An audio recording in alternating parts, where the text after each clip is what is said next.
সংযুক্ত আরব আমিরাতত হাটাদারি সমিতির উদ্যোগে পবিত্র ঈদে মিলাদুন্নবী সাল্লাল্লাহু আলাইহি ওয়াসাল্লাম উদযাপনী সেপ্টেম্বরের 11 তারিখ বৃহস্পতিবার শারজাহ রেস্টুরেন্টের হলরুমত তার এই অনুষ্ঠান অনুষ্ঠিত হয়।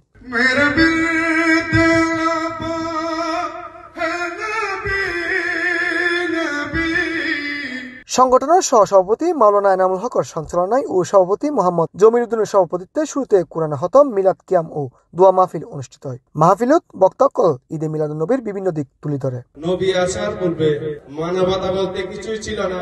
সেই বিভীষিকাময় দিকগুলোকে দুরিশ্বাত করার জন্য মানবতার মুক্তির সনদ রূপে আমাদের মাঝে প্রেরণ করেছেন নবী মুহাম্মদ রাসূলুল্লাহ সাল্লাল্লাহু আলাইহি ওয়াসাল্লাম।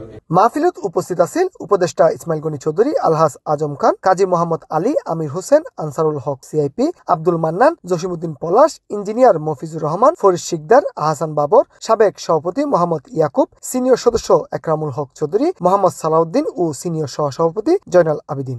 এই প্ল্যাটফর্মে আমরা যখন আসি দল মত ভুলে আমরা একমাত্র মানবতার কল্যাণে কাজ করার জন্য এখানে আসি।